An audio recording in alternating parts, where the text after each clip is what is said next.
Sean todos bienvenidos a Sentir con Sentido, el espacio donde desarrollamos distintos temas para entablar un ameno diálogo con uno mismo, transformando el pensamiento para mediar las emociones y éstas se vean reflejadas en las acciones. Comenzamos.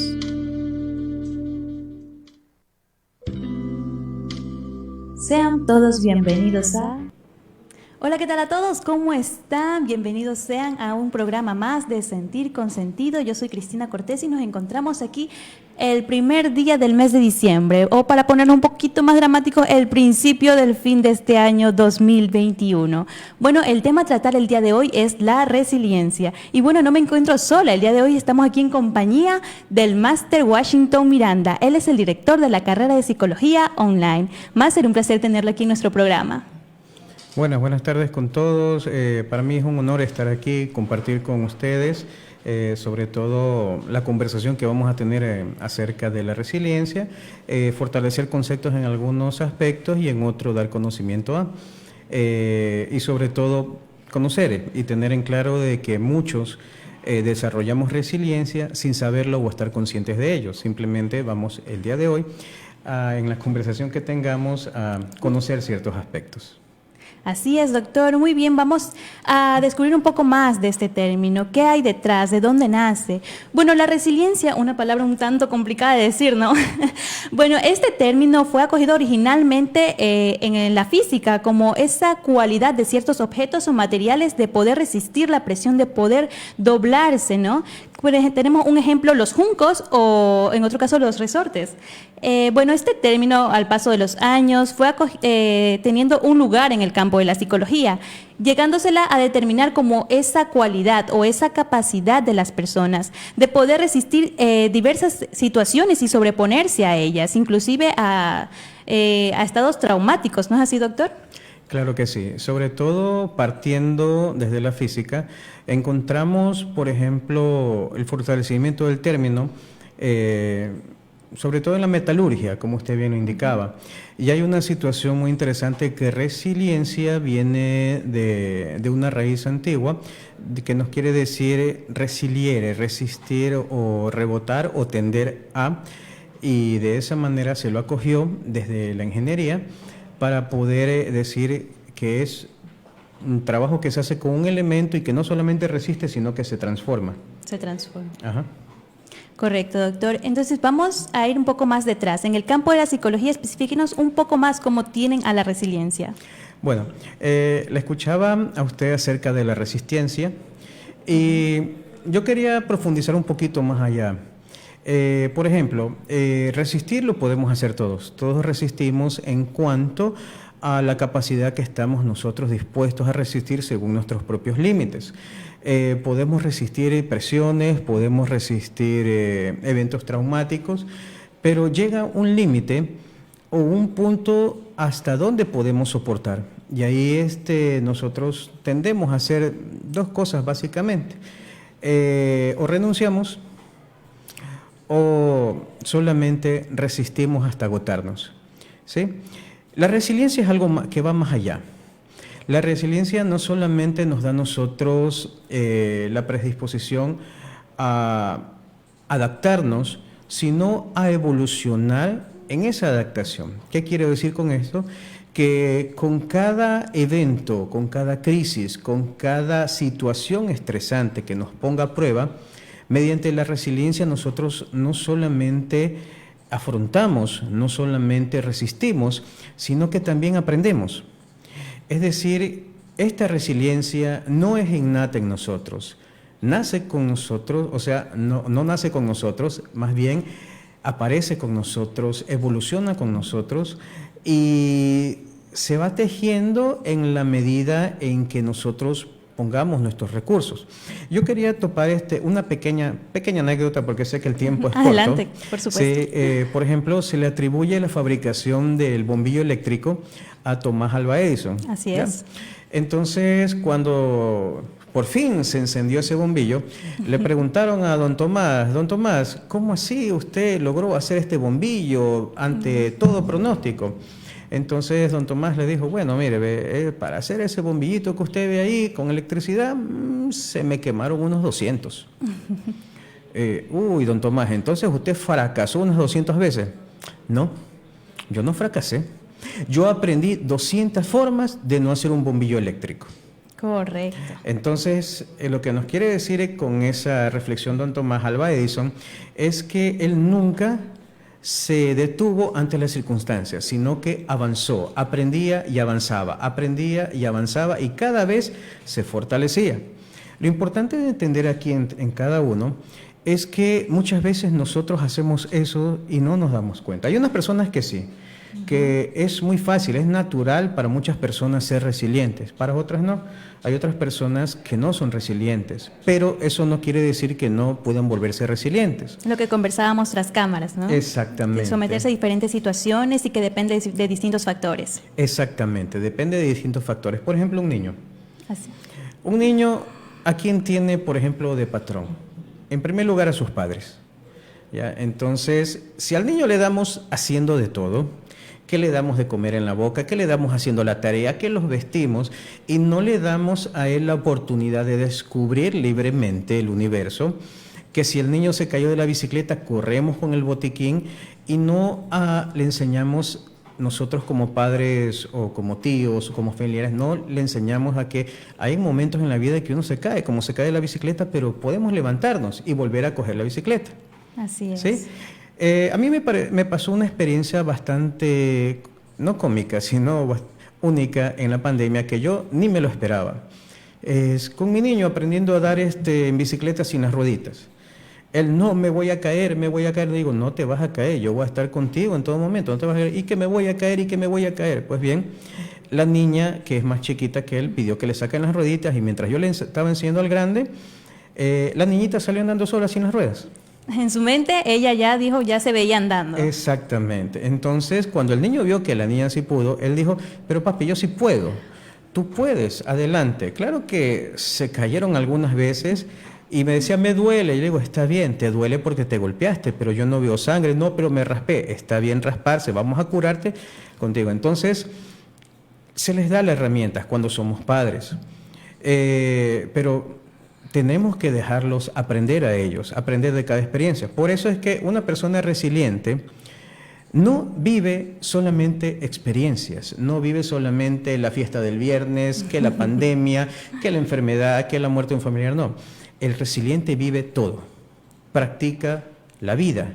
Es decir, el resiliente o la persona que quiere volverse resiliente siempre verá una oportunidad de un infortunio o una crisis. Pero, ojo, esto no es porque yo le digo, ya, vamos a ser resilientes. No, esto tiene su proceso, uno lo va aprendiendo y cada vez que uno pasa un evento, uno va fortaleciéndose, siempre y cuando comience a aprender. Claro está, amiga, que a veces nos cuesta aprender solos. Y de ahí, por ejemplo, bienvenidos sean los que piensen, voy a ver al psicólogo para conversar con él, no para que me aconseje, para conversar con el psicólogo y me oriente, porque esta persona está diciendo, bueno, conozco mi limitación, sé algo que no lo comprendo, un amigo, una persona que no me conoce tal vez pueda ayudarme. ¿Por qué? Porque una de las características básicas de un resiliente es tener un buen grado de empatía. La empatía. Y eso se inculca desde el hogar, desde pequeños. Claro, o sea, si yo le enseño a los míos, o si yo le enseño, por ejemplo, aquí en la universidad a mis estudiantes, que hay otras personas aparte de mí, que yo, no es que me pongo en sus zapatos literalmente, sino que yo veo que él está sintiendo algo y yo trato de decirle, ¿te puedo ayudar?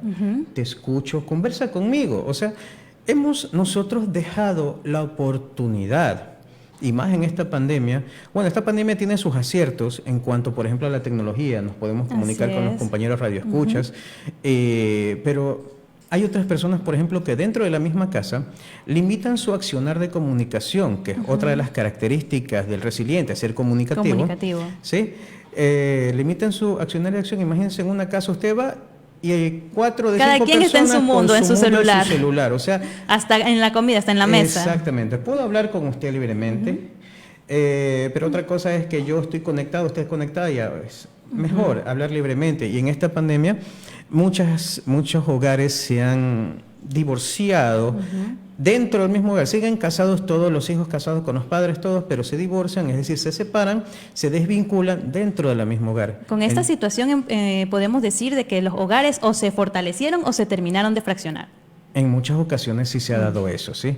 Al principio se fortalecieron bastante, pero conforme relajamos las medidas, entonces relajamos toda la situación que tiene que ver con el autocuidado, que es otra de las características propias de un resiliente. El resiliente siempre verá la oportunidad, pero no será temerario.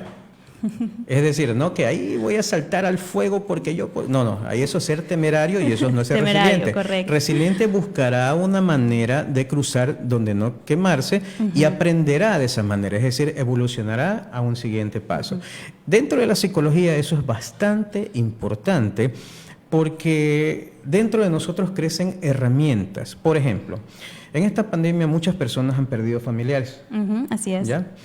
Y lo principal cuando uno tiene una pérdida es siempre contar con alguien que lo escuche y generalmente es una red de apoyo.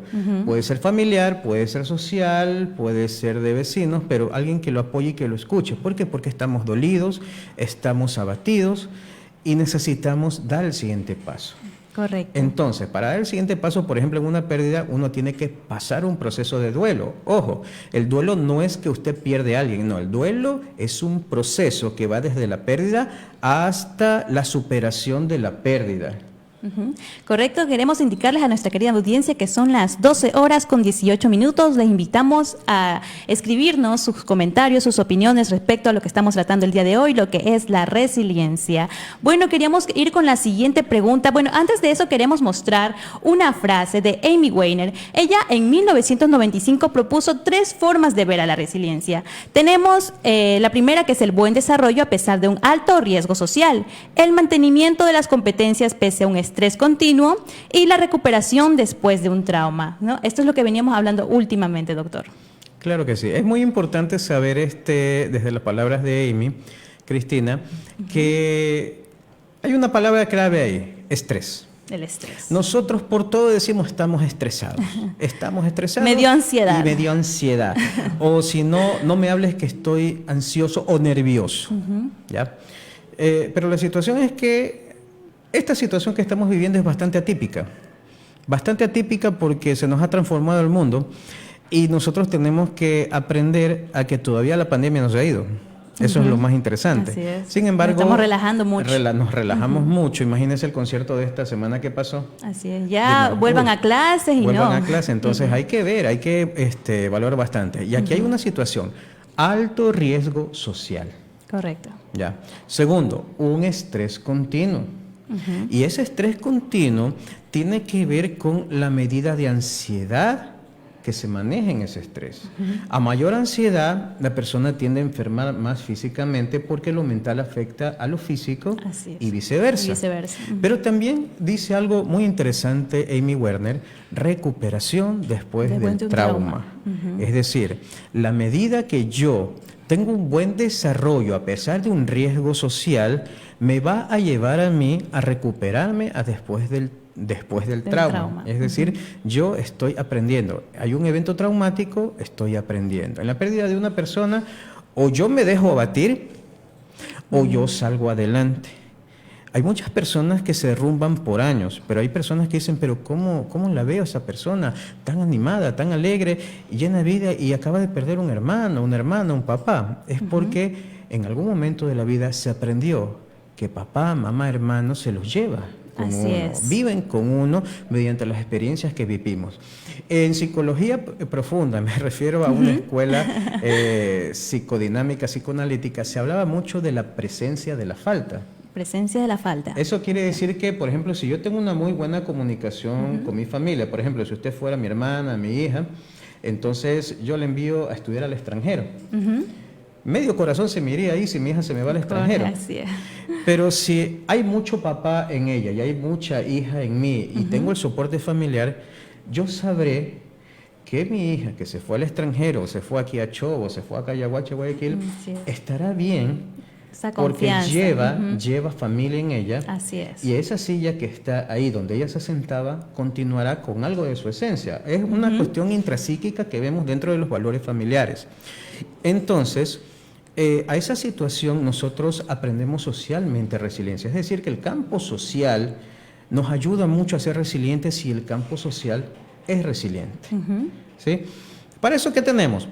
Que salir de nuestra zona de confort. Nosotros siempre estamos en nuestros 2 metros de zona de confort. Podemos trabajar en el mismo sitio 10, 15 años, como indicábamos también. O sea, estamos trabajando 10, 15 años y de repente el jefe, te tienes que mover a otra sección. Y yo, ¿por qué? Si este es mi escritorio, tiene mis huellitas. O tienes que hacer esto de nuevo. Por favor, docentes, ya vamos a dar clase virtual. No. Pero ¿por qué? Si seguimos viendo las clases aquí en físico, costó bastante podemos adaptarse. hacerlo. Entonces, la adaptación. Y en buena medida, los docentes que nos hemos adaptado a la virtualidad o a enseñar virtualmente, hemos elaborado fortalezas resilientes, es decir, nos hemos adaptado al cambio. Pero no solo adaptado al cambio de una situación, sino que hemos fortalecido nuestras propias cualidades, competencias. A ese cambio hemos aprendido y seguimos aprendiendo. Queremos mandar un saludo a las personas que nos estén escribiendo. Aquí tenemos a Valerie, a Darwin Vallejo. Él nos comenta: un gusto escuchar y verlo al profe de psicología evolutiva hace 8 años atrás aproximadamente. ¿Nos podría hablar algo de la mirada apreciativa? Bueno, no es un tema que... Un poquito aparte. Un poquito aparte, pero es bastante interesante. Porque dentro de las miradas podemos dar solamente un día de reflexión acerca de las miradas. Las miradas comunican bastante. Una vez conversábamos con Jairo hace mucho tiempo, que no se recuerda tal vez, de que el cuerpo mismo tiene su propio lenguaje. Y los ojos... tan solamente a dirigirse mientras usted está comunicando... Los ojos delatan bastante. Exactamente, porque se dice que los ojos son el reflejo del alma. Y si nosotros tenemos una mirada apreciativa, quiere decir muchas cosas. ¿Qué estamos apreciando? Estamos apreciando al que nos agrada, que nos desagrada. En sí, un psicólogo, no digo todos los psicólogos, sino que un psicólogo que se acostumbra, por ejemplo, a leer el cuerpo humano, sabrá dilucidar qué tipo de mirada apreciativa es, de cualquier manera. Ahí les doy un consejo a mis amigos psicólogos que me escuchan y a cualquier persona. Correcto. Existe un libro muy bonito del autor Paul Ekman que se llama Cómo descifrar mentiras o Cómo descubrir mentiras. Y es tan precioso el libro que hasta hicieron una serie... Light to Me. Que le llaman Light to Me, en donde prácticamente está ahí. La mirada nos delata. Estamos bien, dice, pero la mirada ya está asesinando a la persona. Así es. Entonces, una mirada apreciativa viene con eso. Depende de qué es lo que queremos apreciar.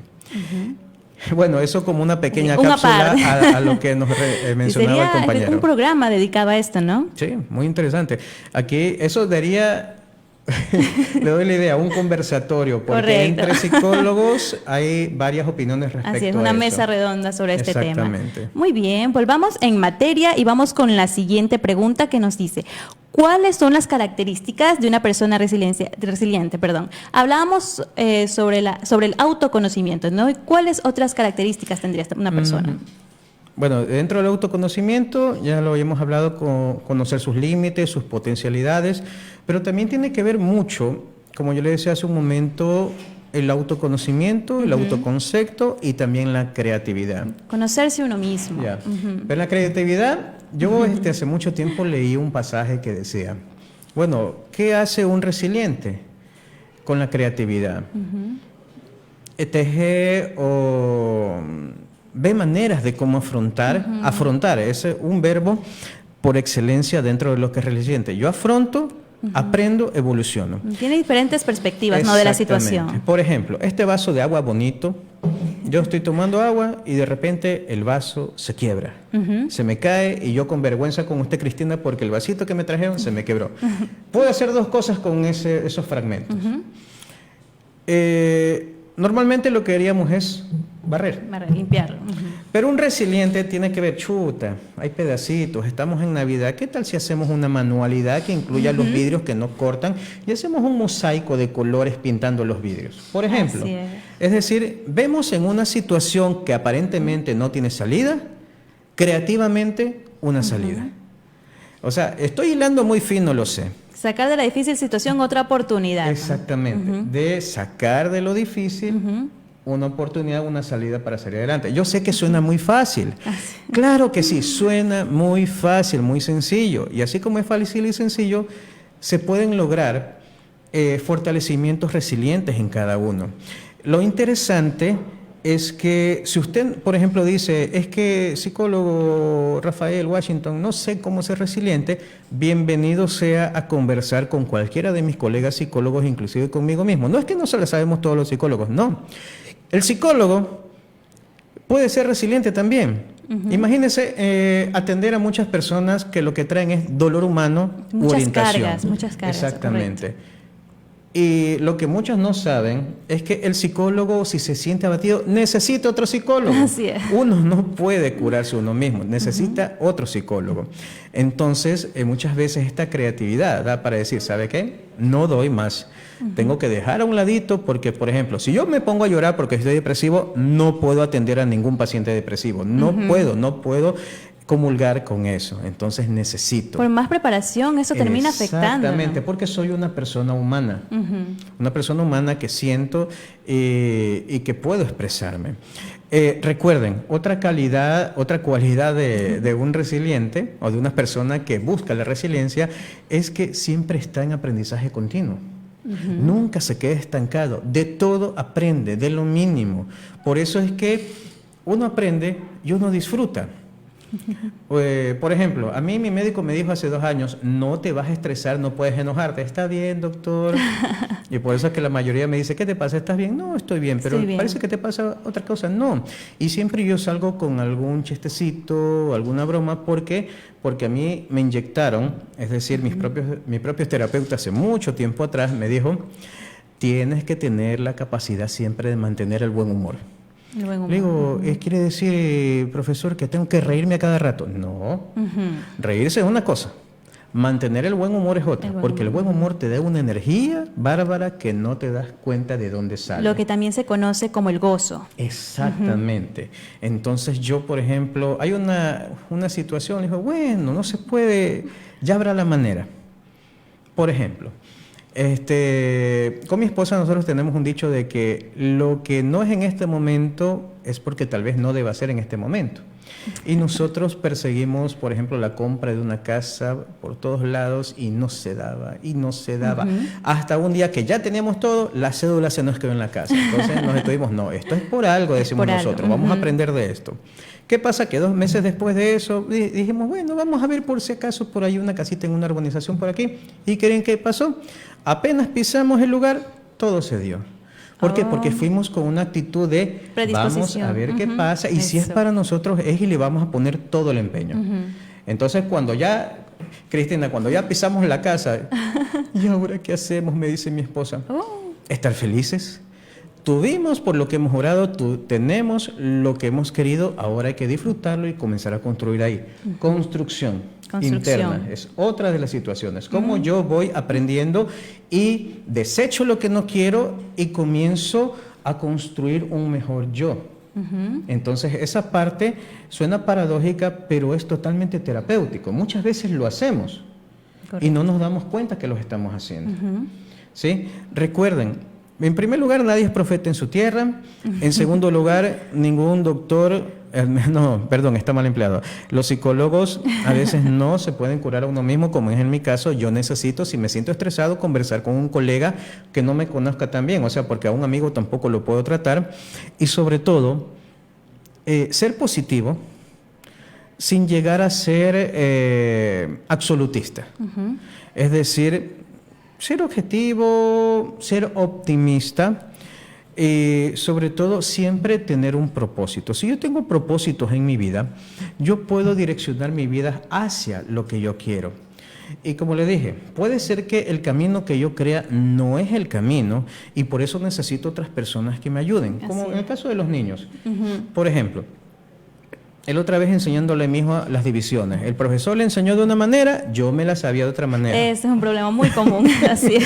Entonces, mi esposa que estaba con el niño le dice, no, pero es que el profesor le enseñó así. Ah, no, entonces tú siéntate con el niño, mira cómo él le hizo y yo voy haciendo como yo sé hacer las divisiones y al final, si los resultados discrepan, uno de los dos se equivocó. Ya. Pero la calculadora no engaña. Entonces ahí vemos que de 5 discrepamos en 2, pero era un avance porque el niño aprendió. El niño que todavía está que lucha con las multiplicaciones, aprendió y dijo, la división es más o menos utilizar la multiplicación, la resta y la suma combinadas. Así es, señor. Entonces, de nuestra construcción, de nuestras fortalezas nace, y sobre todo, tener en cuenta algo muy importante. Con la empatía, va de la mano del apoyo social. Correcto. Sobre todo. Muy bien, son las 12:32 y bueno, algo que queríamos acotar aquí es que otra cualidad otra característica de una forma resiliente es este sentido de la responsabilidad y queremos acompañarlo con una frase del psiquiatra Viktor Frankl. En su libro El hombre en búsqueda de sentido plantea: un hombre se aferra a la esperanza porque asume por completo una responsabilidad, ya sea hacia un ser humano que lo espera, hacia un trabajo que le queda por concluir y por lo tanto no desperdiciará su vida. Un factor muy importante el tema de la responsabilidad. Claro. Es un pensamiento muy bonito en este libro, obra magistral de Viktor Frankl, que dice hacia un ser humano que lo espera.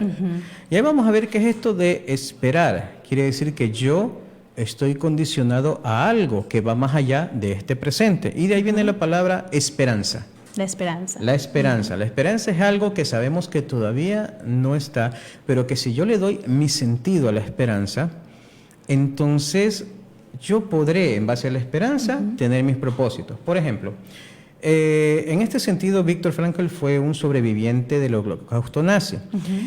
Hace mucho tiempo salió un libro, casi todo el mundo lo conoce, La Divina Comedia de Dante Alighieri. Así es. Y en el fragmento del infierno, cuando van a entrar, ahí hay una cuestión bastante, que a mí sí me quedó bien grabada, que dice que los que entraban a la puerta del infierno, decía, los que entran por esta puerta abandonen toda esperanza. Abandonen toda Imagínense esperanza. qué tan drástico eso. Y la esperanza, la importancia que tiene. Exactamente. Por ejemplo, Viktor Frankl fue a campo de concentración, perdió a casi toda su familia y fue sometido a algunas torturas, pero nunca perdió la esperanza de salir.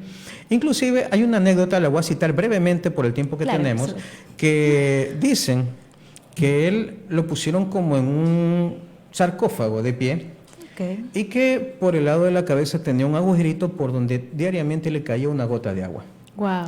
Imagínense el frío que sentían en ese campo de concentración y él con el agua. Cuando le abrían la puerta, él salía feliz. Y lo volvían a poner al día siguiente y salía feliz. Y lo volvían a poner al día siguiente y salía feliz. Y entonces un día sus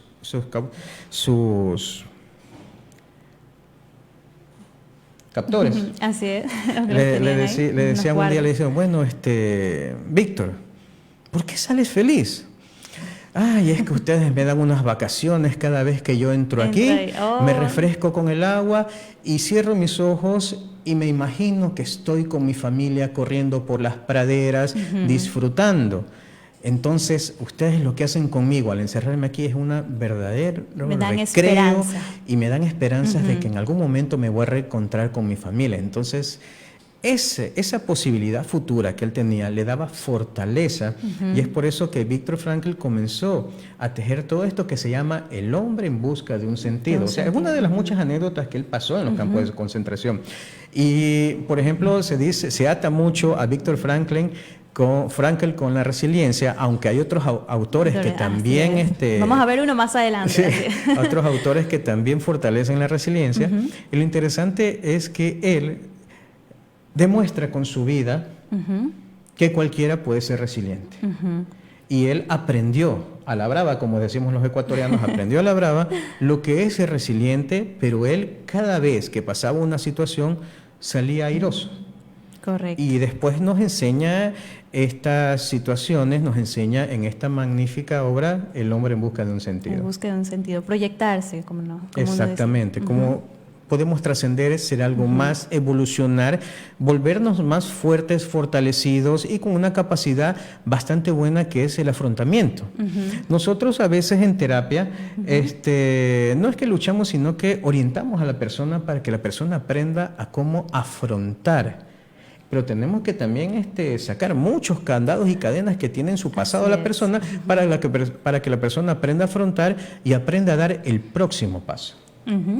Bueno, vamos a pasar a la siguiente pregunta. Un factor muy importante que es a la hora de atender a los niños, ¿no? Como usted bien lo indicaba, o esta figura de autoridad. ¿Cómo se puede ayudar a los niños a ser más resilientes? Bueno, tenemos que entender que en los niños es un universo. Cada niño, así es. En primer lugar, cada niño es independiente, por mucho que hayan nacido gemelos o en la misma familia, tenemos que primero enseñarles a comunicarse. Así es. Sobre todo, enseñar con el ejemplo es básico. Si yo como padre no tengo patrones de resiliencia o no genero patrones de resiliencia, no me ofusco, porque no lo sé. Pero el niño con su vivencia aprenderá. O sea, es bonito cuando tú le enseñas a tu hijo, por ejemplo, no que tienes que ser así, no, sino que con el ejemplo. Si yo lo hago de esta manera, él va aprendiendo. Pero sobre todo, nunca dejar de practicarlo en mí para que los demás los vean. Por eso es que el apoyo social, lo que ve el niño socialmente es bueno. Sobre todo, el niño es un autodidacta por excelencia. El niño, aunque sea con un palito, con una piedrita, buscará jugar si no tiene un juguete a la mano.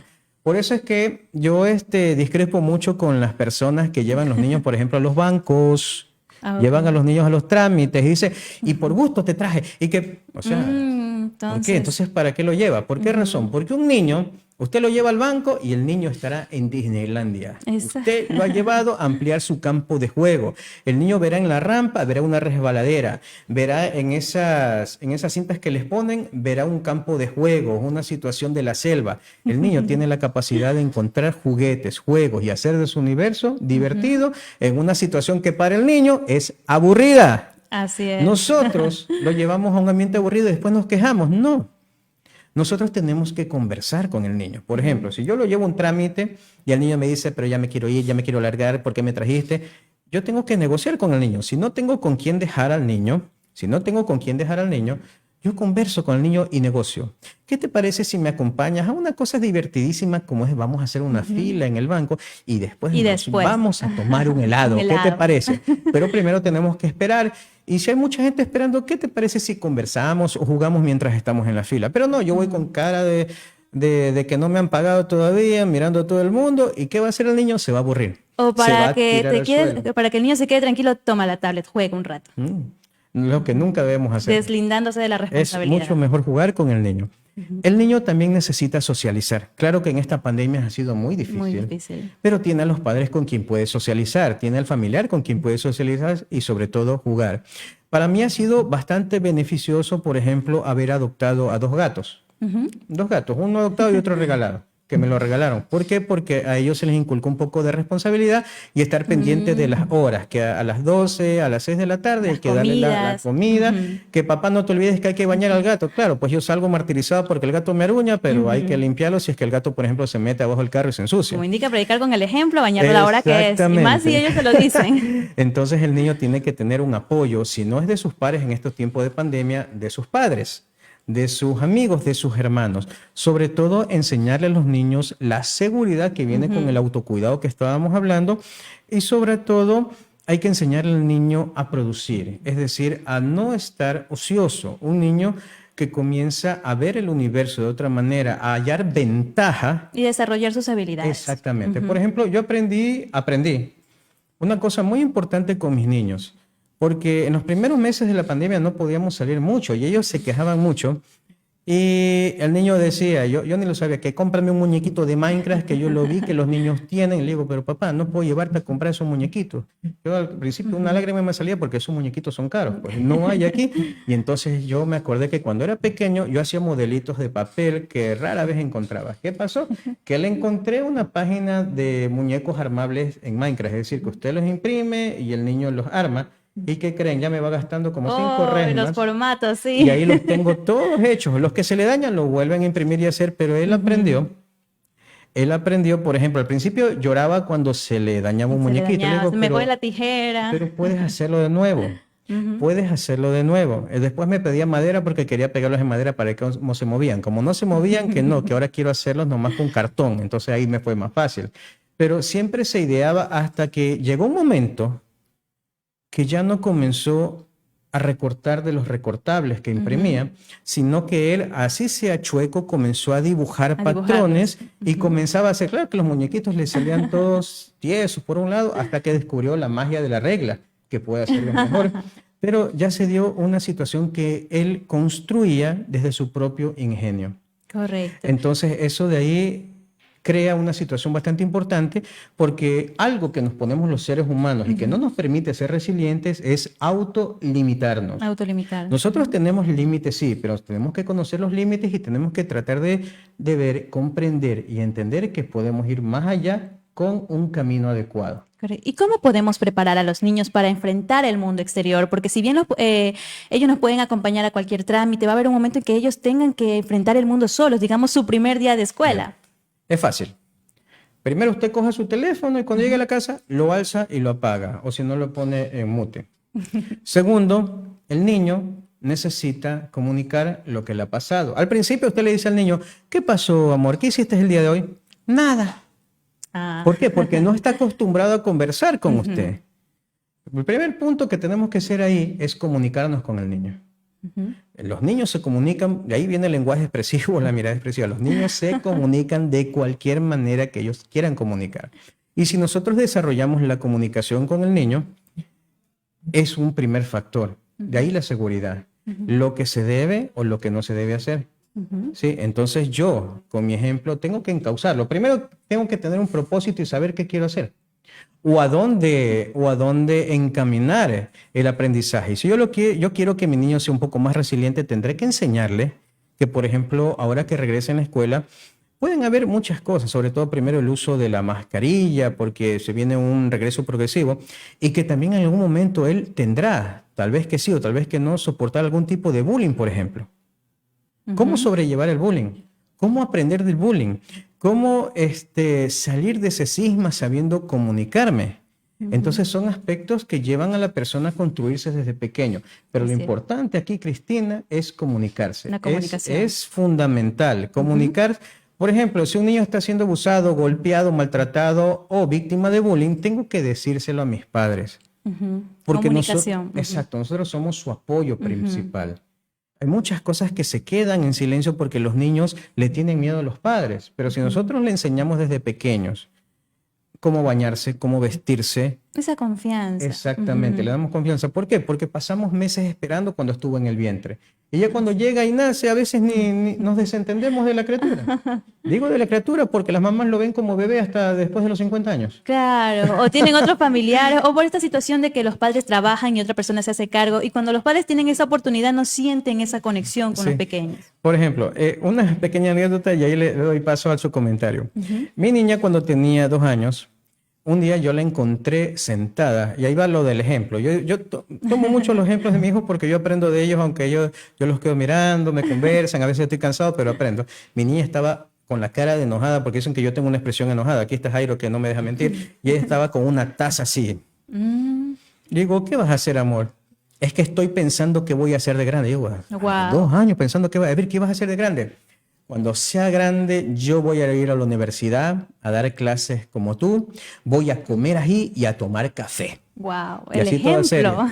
Y es decir que el niño te observa, eres su primer amor para los niños como padres, ellos te observan y eres su héroe.